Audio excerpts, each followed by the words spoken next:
And maybe just to wrap up, I'm going to take the discussion a little bit more philosophical, Okay. because, you know, urban issues are increasingly complex, and ever since you've entered politics, I think you've had a baptism by fire. You know, you've had huge portfolios and now helming MND as well. I mean, in your opinion, what do you think are the kind of leadership qualities that we really need to solve the global challenges and to, you know, ensure that Singapore, you know, is prosperous even to SG 100? Well, I think that leadership qualities, to some extent, they don't change. I mean, you need the qualities of a leader that you need today are the same that you need in the past, right? You need a leader who can set a vision, inspire and persuade people to follow you. And that has not changed. In MND's case, if you look at the work we do, because of the quite complex nature of urban work, it involves many stakeholders. It also requires a certain pragmatism and a certain drive towards being very action-oriented and getting things done. And that's been the case for the whole ethos of MND and HDB and the other stat boards under MND. If you look at how Lim Kim San came in and got the whole HDB program to sort of get started and to become such a success, it was very much a don't talk too much, but let's just get things going and build and get things done. Very action-oriented, very pragmatic. There were challenges, certainly, you know, when you had to resettle people, there were obstacles, but he managed to resolve and address many of them.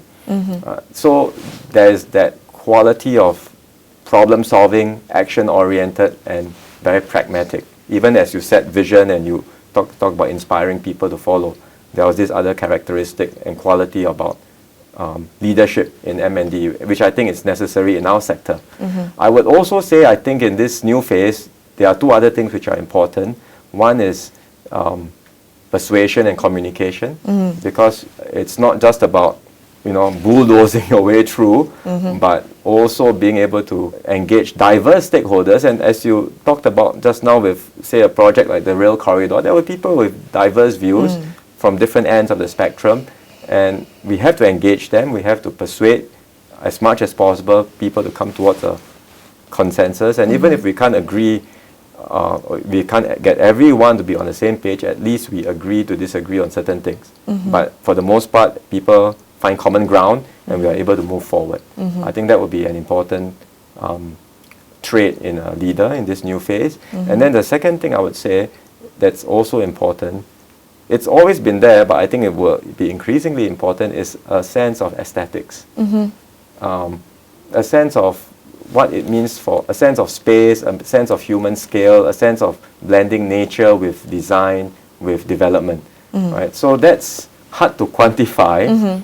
And I mean this more for our sector, right? Urban planning, urban development, because it's not just about building infrastructure.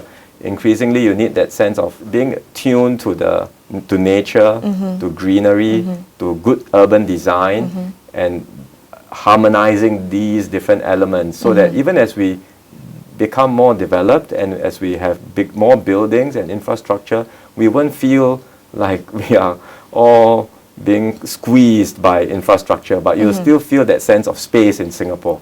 I think that's important, and I think that's an important characteristic for MND leaders in our sector.